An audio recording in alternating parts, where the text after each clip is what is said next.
Hey everybody, welcome from Marathon, Greece, otherwise known as Marathona in Greek. As many of you may know, this is where the decisive battle between the Athenian forces and the Persians took place in 490 BC. Throughout history, there's always been a lot of speculation as to which was the more important battle, either Marathon or Thermopylae, which happened actually 10 years after this. But the interesting thing about this battle was that this actually ended the war. It ended the first Persian invasion under Darius III. So, just to give you some background on what happened here, in 490 BC, there was a Ionian revolt in Asia Minor amongst some of the Greek communities in Athens back then. And the reason I throw this out is because, in fairness, Darius did have, at least in his mind, a reason to invade Greece and to punish Athens for their meddling in his affairs in Persia. So what happened was he came in with his full force into Asia Minor.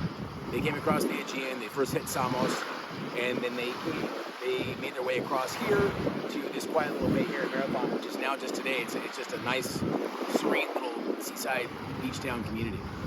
The Athenians had a good idea where they were going to land. They had some pretty good intel at the time too, and they were tracking the Persian Armada, and they had an idea that they would come here. And as you can see over here, this is nice shallow water. It's a pristine bay.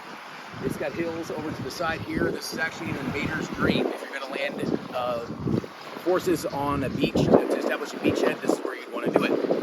Your soldiers can disembark. You can get your horses on the ships too if you need to. And this is about as good as it's going to get. This is where the Athenians realized that the Persians were most likely going to make land. What happened was that Athens their whole army was about only 9,000 men strong. The Persians were dispatching a force of about 30,000. That doesn't include the crews on their ships as well. So what they did was they appealed to Sparta for assistance. So Phidippides, who would later go on to run the first marathon, which I'll talk about in a second, he was dispatched to run to Sparta to ask for reinforcements. The Spartans were actually okay with coming and helping Athens. However, they were constrained by a religious ritual in which they had to wait for the first full moon, which wasn't going to be at least for another 6 days before they could march. Now, this sounds probably insane, I know. If the fate of Greece was at stake, why would you worry about full moons? And that's a good question. But even today, Greeks are very, very superstitious people, and they were 10 times more so back then. So prior to any kind of invasion or a campaign, they would have to consult oracles. They would look at the Oracle of Delphi. They had the ephors, which were also kind of elderly men in the Spartan area where they had the gift of prophecy as well. So they would do all these religious rituals to see if they should or should not go to war, and it just so happened that when the die was cast on this, they were told they should not march. Not in fairness, but actually the reality is that Sparta was probably wanted to see Athens sweat a little bit too. They were already starting to become kind of at odds with each other. I guess the best characterization would be that they were frenemies. They were friends, sometimes enemies. If there was a common threat, like with the Persians, of course they were friends. But 2 generations later, after the Persian invasions and Xerxes, the relations would erupt into outright and total war between the 2 city-states when Sparta would eventually attack and some years later overthrow Athens and destroy them completely. So they always had a tenuous relationship at best. But in this case here, the Athenians were on their own. Spartan aid was not coming to them. So Phidippides ran back to Athens, told the Athenians that they would not be getting support from Sparta. So the Athenians realized that they were on their own. So they marched their 9,000 guys up the 26.2 miles from Athens to this plain here. And they actually got here before the Persians did. And what they did at this point was absolutely brilliant. Instead of meeting them right here on the sand when they got off their ships, they actually set up a perimeter. And as you can see, there's hills over here off in the distance here. And they set up a perimeter on this little plain here, which was actually pretty different at the time. It was really marshy too. And this site was selected by the Athenians for a few reasons. One, the Persians could not land chariots here. They were still very much using chariots at the time. The Greeks never really, at least since Trojan times, the Greeks really hadn't deployed too many chariots in warfare. They just didn't. They were more foot soldiers. Even cavalry, the Greeks didn't have a lot of, meaning mounted soldiers. Also, it was very hard to get horses on their ships across. So why bring horses when you can bring men? It's the men that actually do the fighting for you. So that actually negated a lot of the Persian advantage too. So their cavalry units were out, or at least limited. Their chariots were out, and the Greeks set up their position here, and they made a big line, basically kind of trapping in the Persians once they made landfall here. So they let the Persians disembark. They let them set up camp. They let them refresh, get their meals and everything, rest. And I want to point out too is that along with the Athenians, there was a force of 600 Plataeans too. Plataea was a nearby city-state, which was a lot smaller, but they were heavily allied with Athens.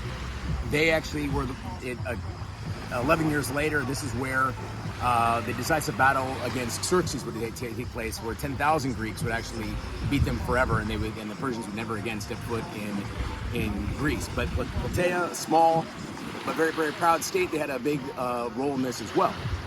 So Persians made camp. The Athenians were watching them, and I think it was about on day 5 or 6, I believe, General Miltiades of Athens finally said, okay, we're going to attack. And what they did at that point was absolutely brilliant. It's a strategy that's never been used before in warfare, and it's one that has been studied in most military academies worldwide. The Athenians, when they came down to meet the Persians, what they did was they had a long line stretched out thin, and then they had the bulk of their forces on each end. So imagine, if you will, kind of like a barbell, right? Thin center and your two big masses on the ends. Now the Persians, when they saw them aggressing, they kind of had a case of tunnel vision in which they didn't really focus on the ends. They just saw the center, which looked like maybe a weak center, and they said, okay, great, we can bust right through their lines, and then we can go down into the Attic Peninsula and we could eventually burn Athens to the ground. So when they came up to meet them, and again, the other advantage too is that the Greeks were on the high ground too. So this is a kind of a sloping plain, or it was even much shorter back then, I guess. A lot of the topography has changed in 25 years. But the Persians actually had to march uphill too to meet the Athenians. And what happened then was the two masses on the ends broke apart, and as they drew the Persians further away from the shoreline, away from their ships, out in the middle of the plain, the Greeks actually then totally surrounded them and encapsulated them, enveloped them, I guess is the better term, and it was just a bloodbath at that point. Out of 30,000 troops, 6,400 were dead in one day. Out of 9,000 Greeks, total loss to the Greeks, 192 total. They lost 192 troops in this whole exchange.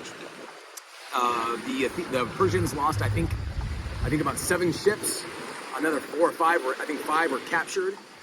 Once the ground troops were mostly under control and they had them on the run, the Greeks then were firing flaming arrows at their ships, trying to sink them or at least incapacitate the crews where they couldn't man their ships anymore.